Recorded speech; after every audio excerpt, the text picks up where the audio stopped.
Kamati ya sheria andamizi katika seneti hii leo imevunjilia mbali kikao kilichoratibiwa kuhusisha gavana wa kaunti ya Tana River. Kamati hiyo inayoongozwa na seneta wa Tharaka Nithi Mwenda Gataya imedinda kufanya kikao na naibu gavana wa Tana River pamoja na maafisa wengine wa kaunti hiyo, wakidai kutopokea waraka wowote kutoka kwa gavana wa kaunti Dadho Godhana kuhusu uwepo wake, licha kamati hiyo kumjulisha gavana kuhusu ziara yao. Mwenda amedai kwamba kulingana na ripoti ya kamati ya sheria andamizi katika bunge la kaunti ya Tana River, baadhi ya sheria zinazotumika kwa sasa hazijapigwa msasa na bunge, hivyo hazina mwongozo wa kutekelezwa kwake. Tumepiga safari, tumekuja hapa, lakini gavana ametoroka.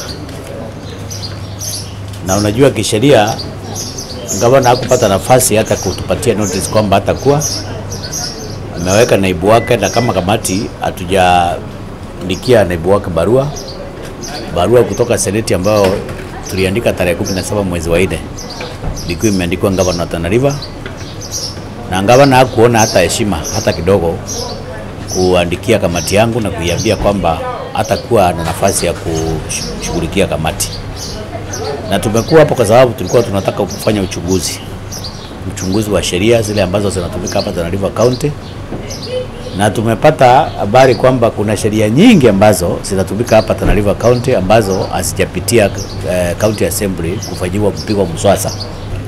Unaona kwamba kuna sheria ambayo iko kwa kazi saa hii, inaitwa Section 16 of the Tana River County Early Childhood Development Act 2016 ambayo sasa inatumika na bado haijapigwa msasa. Kuna Section 40 of the Tana River County Village Polytechnics Act 2016 inatumika na haijapigwa msasa. Kuna Section 38 of the Tana River County Older People Persons Act 2019 na haijapigwa msasa na inatumika. Kuna Section 52 of the Tana River County Persons with Disability Act 2019 inatumika na bado haijapigwa msasa na County Assembly.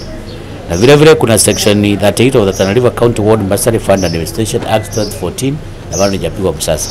Hizi ni baadhi ya sheria nyingi sana zile zinatumika hapa Tana River County na hazijapitia County Assemblies pigwa msasa ndio ziweze kutumika kwa ile mikakati ya ku-engage watu, hiyo tunaita public participation, regulatory impact assessment na mambo mengine yale ambayo yanahitajika kisheria. Kisheria lazima tutakaa chini, tutaweka maagizo kama ni kurevoke, kama ni kundigazette, na lazima tundigazette hizi vitu kwa sababu hatuwezi kusubject watu walipe ama wafanye kazi na sheria ambazo asijapitia kwa ile mikakati ya kisheria. Awali, kamati ya seneti ambayo pia naibu mwenyekiti wake ni seneta wa Tana River Danson Mungatana imezuru bunge la kaunti hiyo kwenye kikao na kamati mwenza ya sheria andamizi, ambapo kamati hiyo ya kaunti imetajwa kama kielelezo kwa kaunti zingine kuiga. County Assembly ya Tana River imetufurahisha sana kwa sababu hao ni mandugu yetu wandogo, wale ambao wanashughulikia ugatuzi na wale wanashughulikia oversight. Kwa hivyo tunatoa taarifa hiyo kusema kwamba tunashukuru speaker, tunashukuru karani wa County Assembly na members wake wote, na tungependa sana kutoa taarifa, kutoa mwaliko kwa kaunti zingine zote zile ziko karibu hapa kwa kuja hapa wapate mafunzo, kwa sababu ni kielelezo. County Tana River ni kielelezo kikubwa zaidi. Kwa committee ya delegated registration ni kielelezo kikubwa sana kwa kaunti zingine zile zote zingependa kupata masomo.